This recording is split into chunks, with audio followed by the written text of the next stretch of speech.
सिंझोरो वेझो शहर बावी जमड़ाऊ में महर बिरादरी पारां अमन जिंदाबाद नाले सां नाइट बॉल क्रिकेट टूर्नामेंट करायो वियो। रिपोर्ट कर रहा है साहिल महर।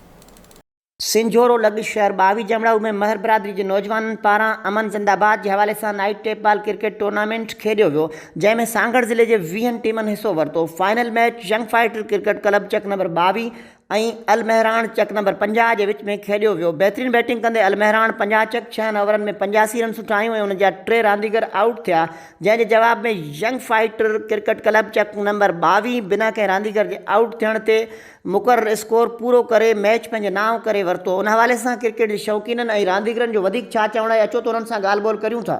Night tape ball cricket tournament तारीख़ी टूर्नामेंट थियो आहे। किपरे में इन सीज़न में असां टूर्नामेंट करे लाइव, मगर हिते जो मज़ो आयो आहे माशाल्लाह वो हुन खां भी वधीक आयो आहे। हर खिलाड़ी के इनामात, हर फील्डर के माशाल्लाह ज़बरदस्त थियो आहे। अदा करता हूँ जिन्होंने इस दंगल में हमारे लिए ग्राउंड में बहुत अच्छी रौनक बनाई और हमें इतना एफर्ट दिया है कि हम आगे ग्राउंड पे आके खेलें ग्राउंड पे।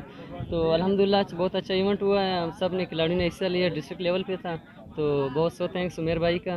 तो अल्हम्दुलिल्लाह नेक्स्ट टाइम भी हमारा ये इशू है कि इंशाल्लाह हम ग्राउंड में खेल जारी रखें ताकि ये नशे और ये जो गैबत वगैरह है उससे हमारी जान छूट जाए। माशाल्लाह बहुत अच्छा टूर्नामेंट हुआ। डिस्ट्रिक्ट सांगड़ में नाइट टूर्नामेंट था क्रिकेट का और बहुत अच्छा जो है ना मज़ा आया। ये टूर्नामेंट खेला सब ने, ठीक है, और यंग लड़कों ने इसमें हिस्सा लिया। बहुत अच्छा टूर्नामेंट था और हम जो है ना खराज तहसीन पेश करना चाहते हैं टूर्नामेंट कमेटी को और स्पेशली महर ग्रुप का हम शुक्रिया अदा करना चाहते हैं। असांजी टूर्नामेंट में 40 टीमों 40 टीमुनि जो को रोल कोन थींदो, हुन खां पोइ असां कटे करे 20 टीमूं रखियूं।